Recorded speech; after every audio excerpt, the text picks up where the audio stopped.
Hello and welcome to today's tea talk. This is the tea of the day. I guess you can't really see it, and if I show you I'll spill it, but it's called Garden Fantasy. This is the bag, but I put it in this cute little tea tin because I went to downtown Frederick I went to downtown Frederick yesterday, which is about 40 minutes away from where I live. And I went with some friends and we had a girls' day and went and got some lunch. It started with me needing to wash my car, so we did that at the end. We got some lunch, we went to a tea store, we went to a bookstore, which I got books. I got so much stuff yesterday. It's kind of a problem. And this necklace I got from a cool crystal shop, and I think I need some healing because I feel like I have been endless sick lately and I can't figure out why. I've been doing everything. I've been taking Zicam, I've been taking like these homeopathic cold, tablet things, and I'm still sick and I can't taste much, so I'm hoping I can taste this tea at least a little bit. I couldn't even smell it when I was in the tea store, but I picked it based off of, well, number one, the name. I was like, oh, that one's calling my name. And the look of the tea. And I read the ingredients that were in it when I was in the store. So it's black tea, raspberry white tea, red raspberry rooibos. I should probably know how to say that.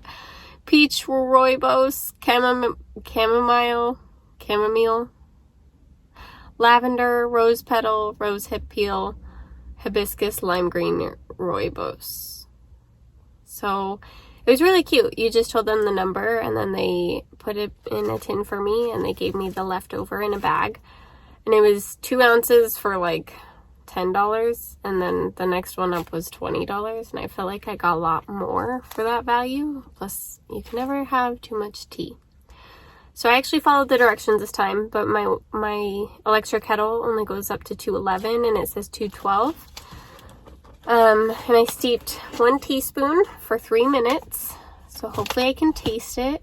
It's not COVID, but every time I get a cold, I can't really taste food. So let's try it out. Let's moment of truth.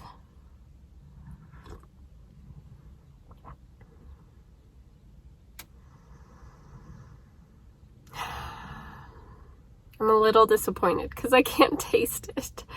But I know it's not because of the tea. I know it's because I'm still a little bit sick. So hopefully this necklace does me some good and this tea does me some healing as well, because it still feels good on my throat. And you know what? I'm just grateful to have this time to sit in the car and chat with my phone, which hopefully will end up in some other people's houses and we can have conversations about tea online and other things. I have other things to chat about today. I'm actually wearing a really cute outfit under this robe. I was just cold because I have to escape the warm apartment in order to record this. Otherwise, I'd have to whisper so that I didn't wake my son from his nap that he went down late. So I wasn't going to risk it. Plus, I don't really mind the car. It's kind of nice to get out. And I got some lovely trees in my background. You can't see all the cars next to me in the parking lot.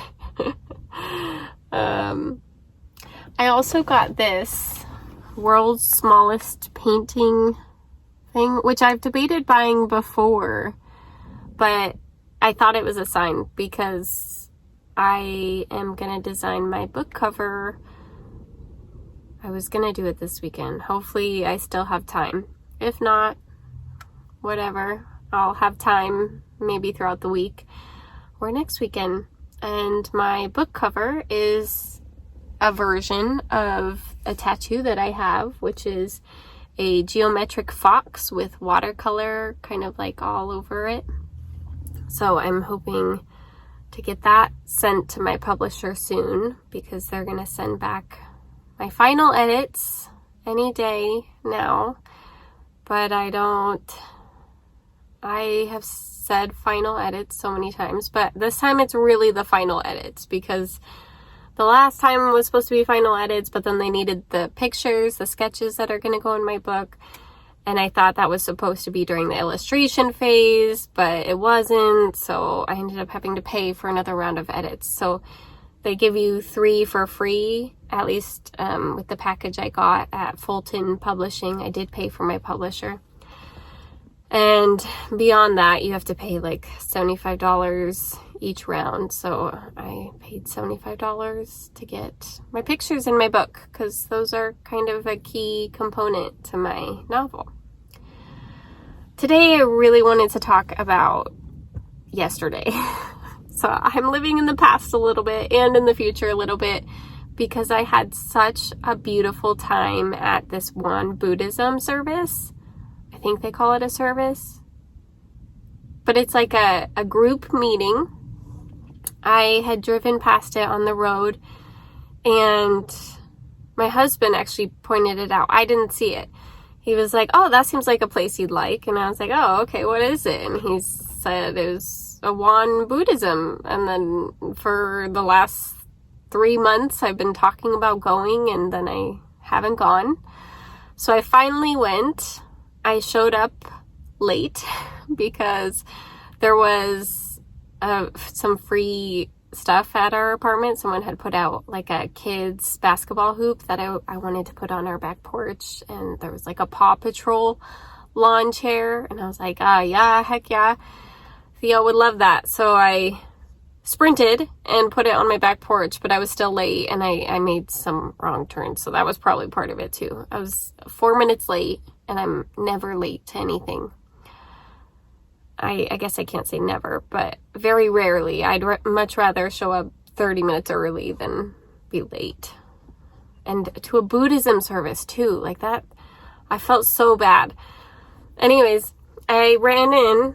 Well, outside it says like Won-Buddhism, I think, at least on the sign. And then there's a sign above the door that says the Enlightenment Hall, which was really cool. And it says it in English and I think Korean, because Won-Buddhism is a Korean branch of Buddhism, but I am not totally sure if it was Korean. And they had that same language throughout the service a little bit. It was an English service, but the 2 teachers, or they call them, I wrote it down, Gyeomunim, the 2 teachers, like one of them did more teaching, I guess, and one of them did more like transition and sounds and directing like the changes and the different, I guess, the agenda, but it's, I don't know, it seemed really like flowy.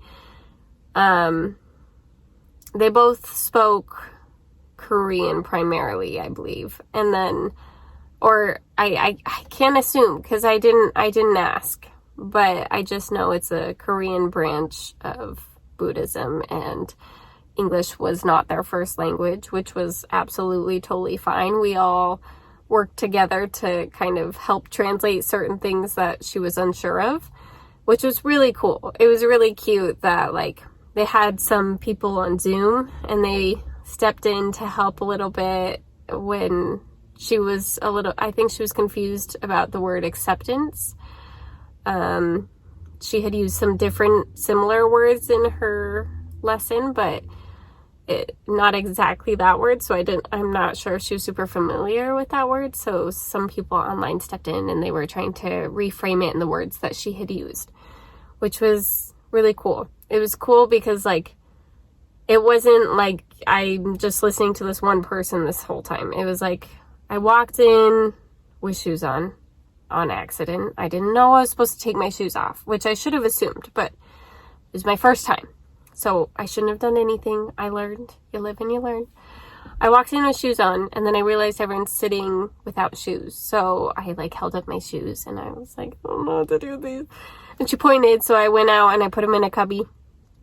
And then I came back in and I sat on this little like fluffy-ish mat pad next to like 5 or 6 other people, and mine was already set up. I don't know if they already set up a circle of pads, and there just happened to be one left for me, which would be, I mean, it was pretty cool that there was just one left. It was like it was calling my name. So I went and sat down, and they had already started a little bit. He was talking about beginning a meditation type, like, body language. He was talking about how to have your hands, how to sit, cross your legs, sturdy spine. He gave options for hands. And then we started chanting. And he started the chant. The other lady was kind of louder. She was more singing the chant, which was really helpful because I didn't know what I was chanting, so I was really quiet and I was just trying to follow what she was doing. There was some books in front of me, so he told us the page that we were supposed to turn to, and I was able to follow along. And my husband had asked how did I know, like, the tune of the chant, and you kind of didn't, but in the book it had like dashes between each word. I don't know why I'm using my hands so much today. Excuse me. So it had dashes to kind of signal that that's where you paused, or it was a little bit longer. And a lot of it was English, with some, I think, Sanskrit phrases in there. I'll have to ask next time so I can make sure I'm talking about it with the right terms. But we did that. We did some chanting. We did a silent meditation about, if I had to guess, I mean, I wasn't watching a clock, but the original chanting, the beginning was about 15 minutes, and then the silent meditation was maybe 20 to 30 minutes. And that was really hard for me, which usually meditation isn't that hard for me. I love meditation. Half the time I fall asleep, though. But this time I wasn't struggling to stay awake. My foot was struggling to stay awake. My foot kept falling asleep. And no matter how I positioned it, I even had my knee up at one point, just trying to get the blood to flow into my foot. And I was like massaging it. Anyways, I was having a hard time focusing on my meditation. And I think because I was in a new setting, I was also nervous, trying not to think about the people around me. It was a really small group though, so I didn't feel like, I don't know, in a way it kind of adds pressure when it's a small group because you feel like you should be involved more. But I don't know, I didn't feel that way. I don't know, maybe subconsciously. And after the silent meditation, we did a walking meditation around in a circle. That's what Won-Buddhism is. Won means circle. And so we walked around the whole, like, lesson meditation area, walked around our pads very slowly, very intentionally. My steps were like half the size as they usually are. And you walk past this big gold circle on the wall, and a vase of flowers, which was really beautiful, a candle. It was like a little altar type space. And everyone's mat looked a little bit different. Mine was very simple with just the folder in the book that they give you. I didn't bring anything in with me. When there was an older lady who, I don't know, I hate to guess her age, but she looked older than my grandma's. Like, I feel like she had to be like 90. She seemed like she was rocking it for her age. But she was there with some sunglasses on and like a headband type thing, and her coffee next to her, which was funny because I had a coffee in the car, and I was like, oh, there's no way they'd let me bring that in there. And then she's just over there, like, just chilling, not caring. And not everyone was sitting on a pad. Like, she was sitting in a chair. There were 2 others sitting in a chair. And then there were 2 others on a pad with me.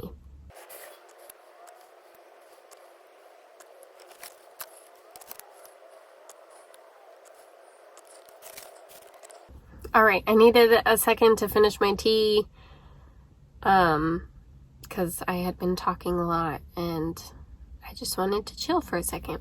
One of the things I was wondering was what was the difference between Won-Buddhism and Zen Buddhism. And I hope I'm understanding this correctly, is Won-Buddhism is a little bit more descriptive, more imagery, a little bit more supportive in guiding you to enlightenment, while Zen Buddhism is more about here's the environment and a very little direction of how to get to enlightenment, because you're supposed to go within and find it within yourself. I don't know if find's the right word, but to be able to, I don't know what would be a better word for that, but that's my understanding, is Won-Buddhism is a little bit more supportive in that way. The teachers do a little bit more, and like Zen teachers would just do a lot of asking you questions to help you find the answers. And yeah, I actually wrote notes after the lesson because I didn't want to forget it. I was on a whole nother level after it happened, because it was such a unique experience, and it was absolutely 100% what I'm looking for. I used to search for churches. As a kid, I grew up mostly attending non-denominational churches, but they were usually mega churches, and I don't really want to support those. And every now and then I'd go to like a Mormon service at seminary, or I don't know. I went to the youth groups with my cousins anytime we visited them in Utah, but those never sat well with me.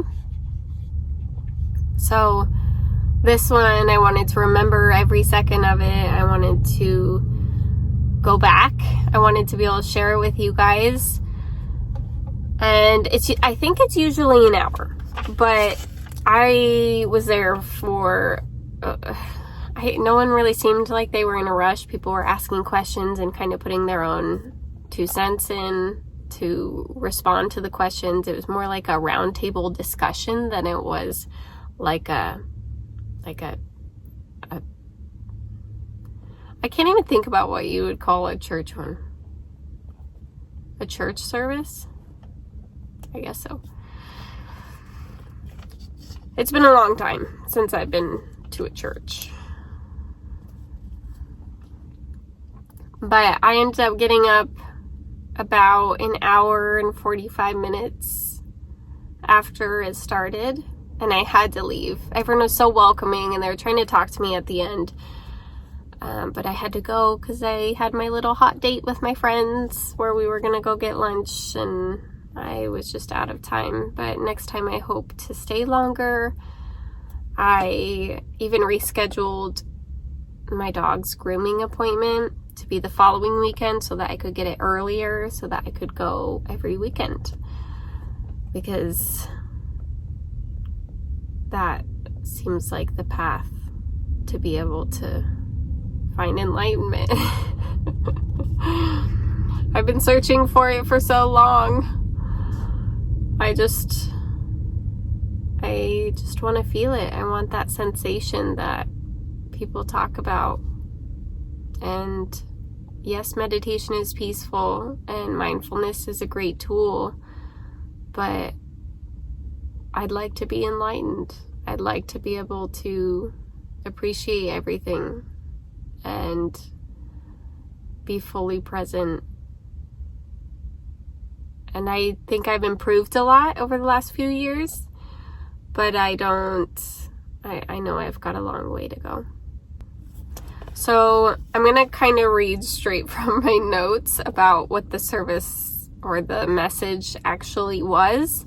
And it was centered around non-dualism, interconnectedness of all things, the absence of separation, how it's not unity, it's not all, she did talk about unity a little bit, but she was trying to differentiate non-dualism being how, I don't know. I'm a visual person, so it's like it's all connected. This hand is connected to this hand, although they're not the same thing. They're related. They each have a perspective of the other hand. And her example was roller coasters. If you go to an amusement park, you pay to get in, you get that rush, that short-term extreme fear, or adrenaline. And that's great. That's an experience that some of us search for. But it's not something that we want forever. If it were to be forever, that would be considered a struggle, a challenge, something that could even, hate to say it, but it could lead to our death. And then once we die, we have peace. We don't know exactly what happens after death. There's been a lot of death, especially in the DC area lately. There's been multiple plane crashes that have occurred, which is super devastating, and we took some time to pray for those people and to pray for the people affected by the fires. And from that non-dualism aspect, she switched into life and death and how, it's a circle, it's ever going. And she didn't use these words, but this is how I was understanding it, was to kind of go to science. Energy is neither created nor destroyed. We may not have memory or recollection of past lives, but our atoms that created us as we are today were not just, they didn't just appear. They were atoms somewhere else. Maybe, they almost definitely were in the stars at some point. So we are stardust. And when we die, that continues to happen, and we become something else. We evolve, and we can't, there's some people that have ideas of what happens after death, but no one can say for certain. All we can do is be present in the moment as the energy, as the atoms that make up our current form, and we are interconnected with other forms. And that's not just physical forms, that's not just people.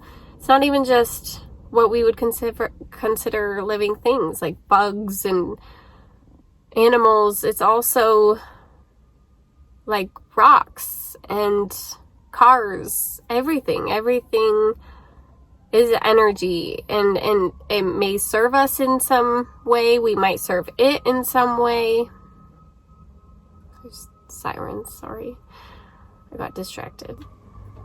Oh, and one of the people there brought up this point that it's just a logical perspective, and everything we say is just words. It's just what our human brains can comprehend. We cannot comprehend at this point in time, or I guess I can't speak for everyone. Maybe someone can, but as a general blanket statement, most humans cannot comprehend what we turn into, what we came from. We can't even comprehend how big the universe is. Gosh, to even just think about how big Earth is, and that's just a tiny blip. Like, I used to think when I was a kid, I would think I never wanted to learn science because it was so confusing, and I didn't understand how we could be so small, so insignificant, and just see ourselves as so important. Like, wouldn't we really just live and die? And that was kind of the topic of yesterday. It was life is a beautiful thing and death is a beautiful thing, and it all serves a purpose. And without death, we wouldn't have life, and without death, we wouldn't appreciate the present moment, appreciate the relationships we have, and appreciate the experiences that we have. And it hurts. It's heartbreaking to hear things like that, to hear about the plane crashes and all devastating events. Things happen constantly. It feels like the world is such a sad place, but it's all perspective. When I die, I know people are going to cry, but I hope that they can turn their tears of sadness into tears of joy, that they got to know me and they got to live on the same earth as me. And I hope that I feel the same way. I hope I can even begin to understand and grasp this sense of gratitude that goes beyond the suffering and beyond the challenges that we face every single day. Because otherwise, all those challenges start to weigh us down. It becomes baggage. It's that heavy backpack that we just can't put down because we feel guilty, or it's the sweater our grandma gave us but we never wear, but we can't get rid of because it's just a piece of us. But it's all just stuff. It's all just perspective. You can still love your baggage and love your grandma, and maybe you don't even like the sweater. I mean, you probably don't in this scenario. So it's about turning it into, wow, I'm so grateful that my grandma is going to make me things and give me things. And I feel the love from her so much. But it's not about things. It's about the feeling that it produces, about the presence that is within us. I hope that made sense. Oh, I was thinking of a little side note of children, of our kids. We can learn a lot from tiny humans because they fall and they get right back up, or they get in fights with friends and they say, "You're not my best friend anymore," and then they're playing together at lunchtime. It's those kind of things that we need to learn from them. We need to learn how to just be present and how to love one another for all of our good and bad. And there's this whole toxic culture. Like, we cut out people that are toxic for us. And for a while, I was all for it. Like, yes, if they're not good for you, get them out of your life.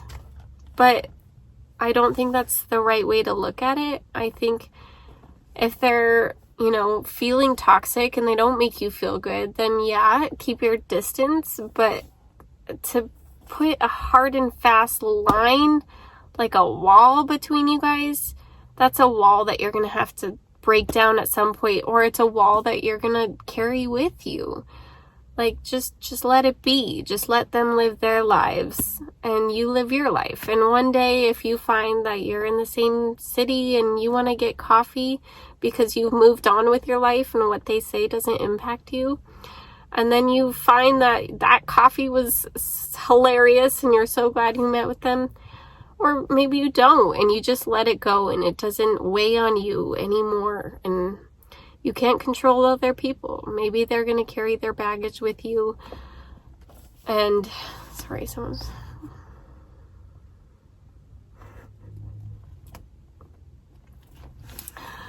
I have people in my life where I thought I was going to cut them out.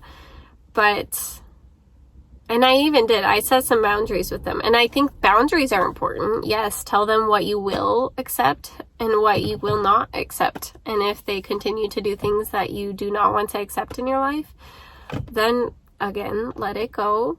Just find a different environment to be in where they are not a part of it. But it's not something that you have to be like, get out of my life. I never want to see you again. I think absolutes are the problem. It comes to non-duality. That's separation. Absolutes are separation. Separation equals struggling, suffering. So it's okay to love people and let them live their own lives. I had a beautiful, lovely, bright time at the Won-Buddhism service, and I am hoping to go every week from now on. I know it brought more light into my life. I know I went into my friend day afterwards with just the biggest heart. Politics came up, sadness came up, gossip came up, and it didn't bother me. Like, I had all the right answers. I felt like they were answers that were true to me, and they were answers that were centered around love. Like, I don't love Trump as a person, and I mean, I don't even want to say that. Like, I don't know Trump as a person, but I don't agree with a lot of his choices. But I also don't think I can really speak on a lot of his choices. I mean, number one, I'm not in politics. Number two, the things I know about politics seem awfully corrupt, and I don't really feel like it deserves time and energy anymore. And if it does deserve time and energy, it's things like people's marches and change. Like I'm going to continue to vote on the ballot, and I'm going to continue to do what I can in my local community. But I don't know. I'm not paying attention to the bills that he's passing. And if they're terrible and they don't feel good, again, that's just a perspective. I hear there's tariffs coming and people think gas prices are going to go up. And you know what? Maybe that makes more people walk. Maybe people are going to buy locally more. Maybe these changes are going to open people's eyes to all of the things that we need in the world to make it a better place.